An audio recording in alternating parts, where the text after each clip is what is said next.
A good cheese scone should be crunchy on the outside, incredibly soft and fluffy on the inside, and filled with savoury cheddar cheese. These scones tick all those boxes, and bonus, they're quick and easy to make. Welcome to Recipes by Karina, where I share with you how to make classic and simply delicious recipes. Make sure to follow my page or subscribe for a new recipe each week. Start with your dry ingredients. In a large size mixing bowl, measure out your flour. You'll need 3 cups or 375 grams of standard or all-purpose flour. You'll notice I give the measurements in cups and grams, so no matter where you live in the world, you should find this recipe easy enough to follow.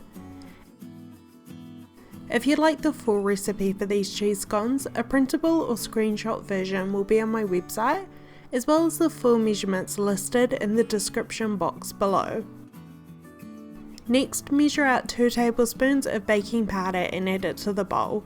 It's a lot of baking powder, but it's how these scones are so light and fluffy.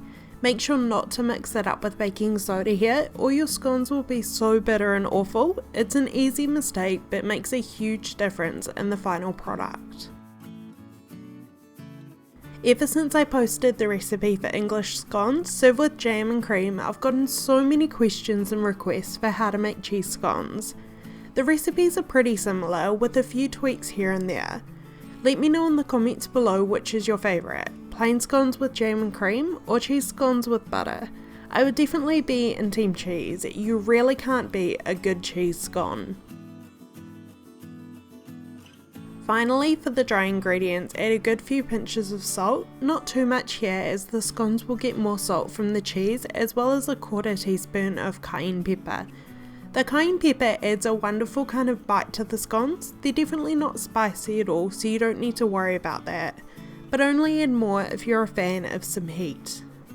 Give the dry ingredients a good mix together with a wooden spoon before we move on to the remaining ingredients. Next, we'll need 60 grams, 1/4 cup, 4 tablespoons or half a stick of butter. Make sure your butter is straight out of the fridge for this recipe. We don't want any chance of it melting, so as cold as possible is best. Using a knife, cut the butter up into smaller pieces and add it to the bowl with the dry ingredients. Using clean, dry hands, work the butter into the flour with your fingertips. Alternatively, you can use a pastry cutter or a dough cutter, but it's so fast and easy with your hands. What we're doing here is getting all of the flour coated in the butter. This creates a kind of barrier around the flour, so when the scones are in the oven, the butter melts and it creates that fluffy, flaky texture that marks a really good scone.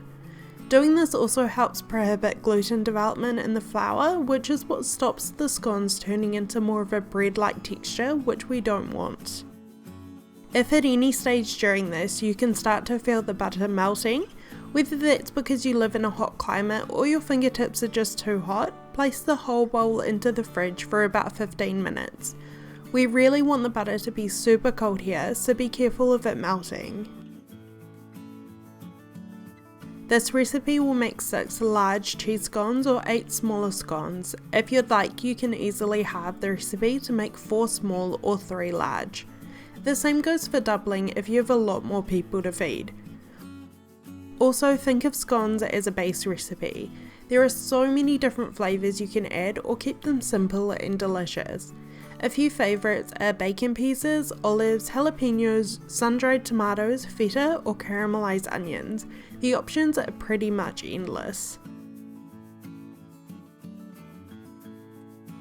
You can see here the kind of texture you want. A few smaller pieces of butter is fine, but make sure you don't have any larger clumps as they won't mix into the scone batter well.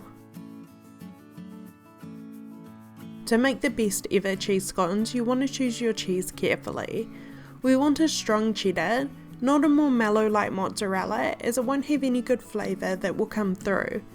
Grate about 1.5 cups yourself. Stay away from pre-shredded for this recipe as the cheese is coated in starch so it doesn't stick together, but this just means it won't melt down well into the scone and has a bit of a weird texture. Add the cheese to the bowl and use a wooden spoon to combine the ingredients together. This is also the time you would add any extras, or you can also add them a bit later if you just want them through the centre of the scones. Once the cheese is evenly mixed through, lastly we'll need 1 cup or 250 ml of cold milk. Whole milk works best for this recipe, but you could also use any milk alternatives if you would like here.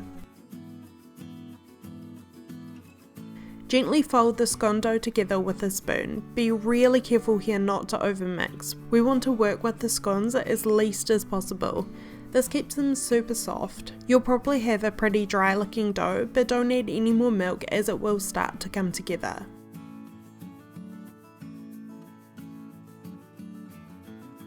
Once it's started to form kind of in one piece, tip it out onto your work surface. You won't need any flour here as it shouldn't stick. Start to fold it over itself a few times like I'm doing here. This helps to create those layers to your scones, as well as kind of mixes the ingredients better together if you have any dry bits left behind. If you do want to add any extras through the centre, this is the best time to do it. Shape it into a really long rectangle, add your extras like feta cheese and caramelised onion to 1/2, fold the scone dough over on itself, kind of like a sandwich. If you're not adding any extras, shape it into a rectangle. It doesn't need to be precise, and cut it into 6 or 8 scones.